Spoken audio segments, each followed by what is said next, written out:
सुप्रभात बच्चों। पिछले 2-3 दिनों से मैं आपके लिए प्रस्तुत नहीं हो सका। पारिवारिक और सामाजिक सरोकारों में व्यवधान आई। आज पुनः हम आपके साथ हैं और पिछले क्लास में हम लोगों ने देखा था डाइकोटिलेडन एम्ब्रियो अर्थात द्विबीजपत्री भ्रूण के विकास की प्रक्रिया। आज उसी को आगे बढ़ाते हुए हम एक बीजपत्री भ्रूण का विकास, एक बीजपत्री भ्रूण किस प्रकार एक जाइगोट से डेवलप होती है उसकी चर्चा करेंगे। बच्चों, हम जो डाइकोटिलेडन एम्ब्रियो के डेवलपमेंट की बात बताए थे, आरंभिक तौर पर ये अगर जाइगोटिक सेल मान लिया जाए, यह एक जुग्मनज कोशिका है, तो सारी प्रक्रियाएं उसी तरह घटित होती हैं जैसे द्विबीजपत्री भ्रूण में हुआ था। अर्थात फर्स्ट डिवीजन होगा ट्रांसवर्स और बेसल सेल और एपिकल सेल बनेंगे, सीबी और सीए का फॉर्मेशन होगा, फिर उसमें ग्रेजुअली डेवलपमेंट और डिवीजन के फलस्वरूप आगे की प्रक्रिया होगी। लेकिन डाइकोटिलेडन और मोनोकोटिलेडन में बेसिक अंतर यह है कि वहां आफ्टर ऑल 2 बीजपत्र बने थे, 2 कोटिलेडन बना था। यहां सभी प्रक्रियाओं के बावजूद, आरंभिक प्रक्रिया समान होने के बावजूद अंततः केवल और केवल एक बीजपत्री स्वरूप उभरता है, एक कोटिलेडन बनते हैं। इसको डायग्राम के माध्यम से इस प्रकार भी दिखाया जा सकता है, डाइकोटिलेडन और मोनोकोटिलेडन को। इसकी भाषागत बातों को रखते हुए हम डायग्राम पर आते हैं। जैसा कि मैं बताया, उसी तथ्य को मैं शब्द दिया हूं, एक बीजपत्री भ्रूण के विकास की आरंभिक घटनाएं। आरंभिक घटनाएं क्या होती हैं? जाइगोट में विभाजन होता है, उसका विकास होता है, फिर विभाजन, फिर विकास। तो इसकी आरंभिक घटनाएं जिसके अंतर्गत विभाजन और विकास शामिल होती हैं, द्विबीजपत्री भ्रूण की तरह ही होते हैं। लेकिन यहां केवल एक ही बीजपत्र बनता है जिसे बरूथिका या एस्कुटेलम कहा जाता है। अब एक बीजपत्र जब बना और उस द्विबीजपत्री भ्रूण में 2 बीजपत्र बना, तो उसके अंतिम स्वरूप क्या होते हैं उसको देखकर आपको समझ में आ जाएगा कि दोनों के विकास में मौलिक अंतर क्या है और वो किस प्रकार आगे बीज के रूप में डेवलप होने के लिए प्रस्तुत होते हैं। अब यहां डायग्राम के माध्यम से हम लोग देख सकते हैं कि ये द्विबीजपत्री भ्रूण में आफ्टर ऑल ये 2 बीजपत्र बन रहे हैं, 2 कोटिलेडन बन रही हैं, जिसके दोनों कोटिलेडन के बीच सुरक्षित होता है प्रांकुल प्लीम्यूल, और नीचे का पोर्शन बीज अक्ष या रूट एक्सिस के रूप में काम करता है। अंकुरण के समय यह मूल तंत्र रूट सिस्टम और यह शूट सिस्टम या प्ररोह तंत्र की रचना करते हैं। लेकिन एक बीजपत्री भ्रूण में स्थिति थोड़ी सी अलग होती है। ये जो 2 कोटिलेडन यहां है, वहां इसमें केवल एक कोटिलेडन बना जो एस्कुटेलम या बरूथिका कहलाया। इसका यह पोर्शन जो है वह एक बीजपत्र है, मोनोकोटाइल है, और ये प्ररोह अक्ष है जिससे आगे शूट सिस्टम या प्ररोह तंत्र विकसित होगा। नीचे का पोर्शन जो रूट सिस्टम का डेवलपमेंट करेंगे, उसमें यह जो मूल गोप वाला पोर्शन है यह मूल चोल या कॉलेराइजा के अंतर्गत सुरक्षित होता है और इससे मूसलाधार या टैप रूट का डेवलपमेंट होता है, जबकि सहायक जड़, अपस्थानिक जड़ इससे विकसित होती है, इस रचना से। इसके अंदर ये प्रथम पत्र या फर्स्ट लीफ होते हैं जो सुरक्षित होते हैं, अंकुरण के समय वे सक्रिय होते हैं।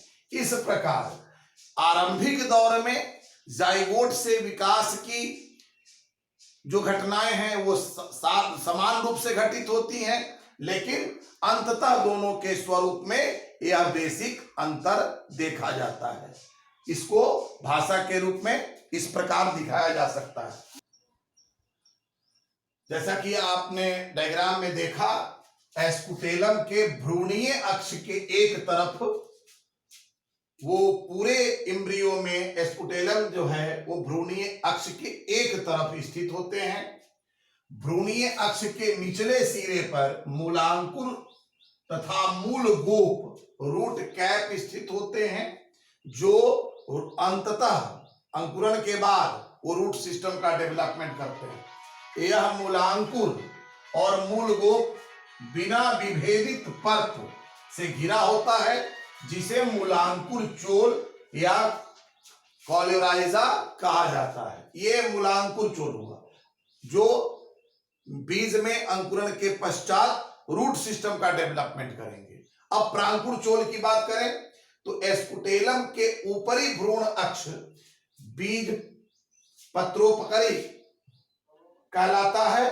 इसी में एक प्ररोह शीर्ष शूट एपेक्स पाए जाते हैं, और इस शूट एपेक्स में कुछ आद्य पर्ण लीफ प्राइमोर्डिया के रूप में एक खोखली रचना बनती है, जिसको प्रांकुर चोल कहते हैं।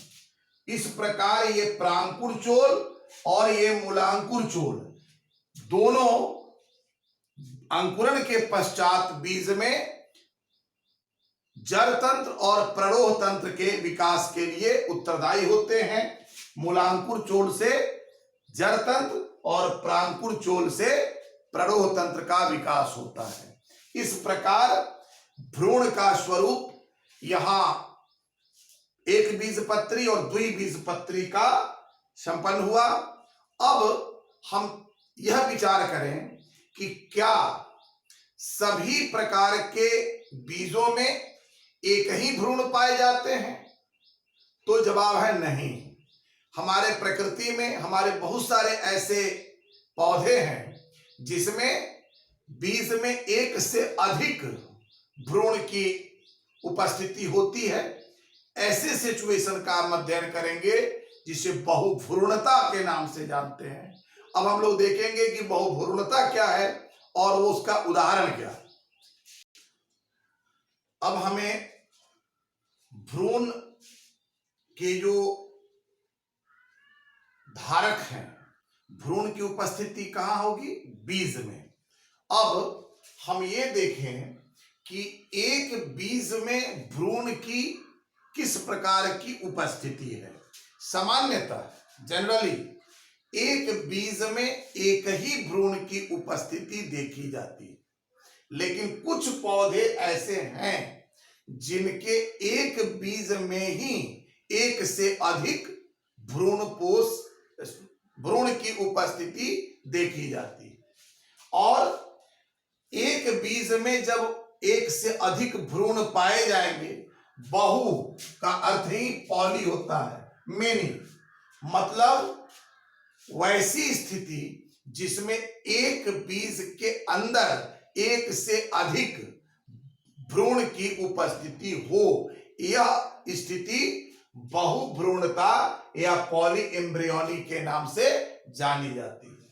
शब्द के रूप में लिखें तो देखें कि सामान्यतः एक बीज में एक ही भ्रूण पाए जाते हैं, लेकिन कुछ पौधों में, ध्यान रहे, कुछ पौधों में, ये आगे एग्जाम्पल में क्लियर हो जाएगा कि जिम्नोस्पर्मिक प्लांट में ये ज्यादा होते हैं, एंजियोस्पर्मिक प्लांट में कम होता है। तो कुछ पौधों में एक बीज के अंदर एक से अधिक भ्रूण की उपस्थिति भी होती है। ऐसी स्थिति, एक बीज में एक से अधिक भ्रूण की उपस्थिति बहुभ्रूणता या पॉली एम्ब्रियोनी कहलाती है। इसको फर्स्ट रिपोर्ट किया था लीवेनहॉक 1719 में, 1719 में। इसको जब उदाहरण के रूप में आप चाहेंगे तो दिमाग में एक कंसेप्ट रखें कि जितने भी जिम्नोस्पर्मिक प्लांट हैं उसमें बड़ी मात्रा में, अधिकतर जिम्नोस्पर्मिक प्लांट में बहुभ्रूणता की स्थिति देखी जाती है, जबकि एंजियोस्पर्मिक प्लांट आवृतबीजी पौधों में इसकी उपस्थिति कम होती है। आम और नींबू इसके प्रमुख उदाहरण हैं जिसमें बहुभ्रूणता की स्थिति पाई जाती है। लेकिन बहुभ्रूणता के दो सिचुएशन हैं, एक ट्रू पॉलीएम्ब्रियोनी, सत्य बहुभ्रूणता, और दूसरा फॉल्स या असत्य। इन दोनों को हम एक्सप्लेन करेंगे। अब ये हम बहुभ्रूणता पॉलीएम्ब्रियोनी के दो स्वरूप की चर्चा कर रहे हैं। एक है सत्य बहुभ्रूणता और दूसरा है असत्य बहुभ्रूणता। ट्रू पॉलीएम्ब्रियोनी और फॉल्स पॉलीएम्ब्रियोनी, दोनों में सिचुएशन क्या होता है कि यदि एक भ्रूण कोश है, एक एम्ब्रियो सैक है, और एक ही एम्ब्रियो सैक में एक से अधिक भ्रूण या एम्ब्रियो का डेवलपमेंट होता है, तो यह ट्रू पॉली एम्ब्रियोनी है। वाकई एक भ्रूण कोश है और उसी एक ही भ्रूण कोश में एक से अधिक भ्रूण विकसित हुए, तो ये तो सत्य बहुभ्रूणता है। लेकिन कभी कभी क्या होता है कि बीज में अलग अलग भ्रूण कोशों से अलग अलग भ्रूण का विकास होता है, तो भ्रूण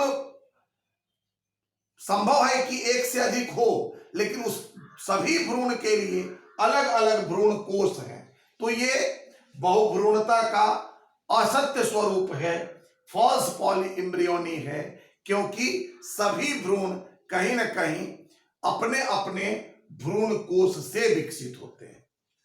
ये सत्य और असत्य बहुभ्रूणता था। अब हम लोग असंग जनन देखेंगे, एक छोटी सी बात, उसके बाद बीज रचना की चर्चा करेंगे।